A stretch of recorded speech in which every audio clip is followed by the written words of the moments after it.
ನನ್ನ ಮಿನಿ ಬ್ಲಾಗ್ಗೆ ಸ್ವಾಗತ ಸುಸ್ವಾಗತ. ಇವತ್ ಬೆಳಗ್ಗೆ ಆಸ್ ಯೂಶುವಲ್ ಮೆಂತೆ ಕಾಳು ನೀರು ಕುಡ್ದು ಅದಾದ್ಮೇಲೆ ಹೆಲ್ತಿ ಡ್ರಿಂಕ್ ಕುಡ್ದೆ. ಅದಾದ್ಮೇಲೆ ದೇವಸ್ಥಾನಕ್ಕೆ ಹೋಗೋದಕ್ಕೆ ಪೂಜೆಗೆ ಅಂತ ಕಾಯಿ ಇಟ್ಕೊಡು ಅಂತ ನಮ್ಮ ಮಮ್ಮಿ ಕೇಳಿದ್ರು.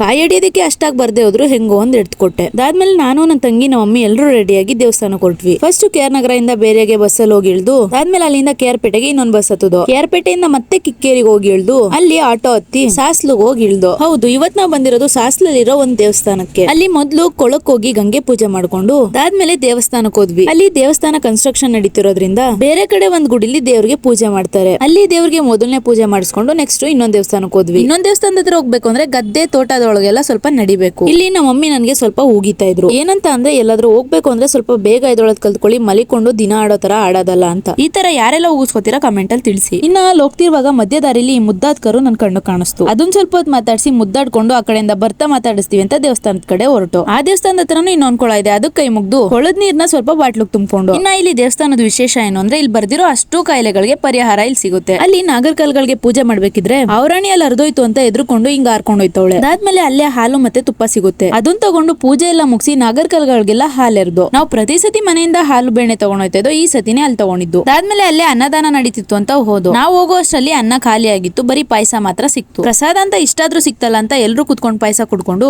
ಬಜ್ಜಿ ತಗೊಂಡ್ ತಿನ್ಕೊಂಡ್ ಬಂದು.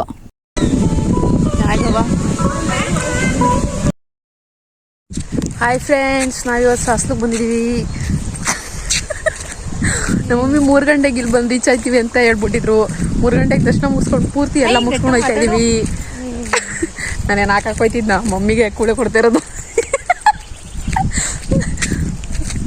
ಏನು ಹೇಳಿ ಮಮ್ಮಿ? ನಮ್ಮ ಮಮ್ಮಿ ಮಾತನ್ನ ನಾವು ಮೀರಕ್ಕೆ ಯಾವತ್ತೂ ಅವ್ರು ಹೇಳ್ದಾಗ ಹಿಡ್ಕೊಂಡು ಹೋಯ್ತೀವಿ. ಅವ್ರು ಹೇಳೋದು ನಮ್ಮ ಒಳ್ಳೇದಕ್ಕೆ. ಅದಾದ್ಮೇಲೆ ಅಲ್ಲಿಂದ ವಾಪಸ್ ಬರ್ತಾ ಮತ್ತೆ ಈ ಮುದ್ದು ಕರು ಹತ್ರ ಹೋಗಿ ನಾನು ನನ್ನ ತಂಗಿ ಹುಲ್ ತಿನ್ನಿಸ್ಕೊಂಡು ಮಾತಾಡಿಸ್ಕೊಂಡು ಕೂತಿದ್ದು. ನನ್ನ ತಂಗಿ ಹುಲ್ ತಿನ್ಸು ಅಂದ್ರೆ ಅದಕ್ಕೆ ಅಲ್ಲಿ ಬಂದೈತೋ ಇಲ್ವ ಅಂತ ಬಾಯೊಳಗೆ ಕೈ ಹಾಕಿ ಚೆಕ್ ಮಾಡ್ತಾವಳೆ. ಅಲ್ಲಿ ವಾಪಸ್ ಬರ್ತಾ ಅಡ್ಗೆ ತೋಟದ ಮಧ್ಯ ವ್ಯೂ ಚೆನ್ನಾಗಿತ್ತು ಅಂತ ಒಂದ್ ವಿಡಿಯೋ ಮಾಡಿಸ್ತಾ ಇದ್ದೆ. ಹಾಗೆ ಅಪ್ಪಲ್ಲಿ ಖುಷಿಗೆ ನಾನೇನೋ ಮಾತಾಡ್ಕೋತಾ ಇದ್ರೆ ನಮ್ಮ ಮಮ್ಮಿ ನಂಗೆ ಹಿಂಗ್ ಉರಿಸ್ತವ್ರೆ. ನಿಮ್ಮ ಅಪ್ಪ ಕಡೆದು ನಮ್ಮ ಅವನ ಕಡೆದು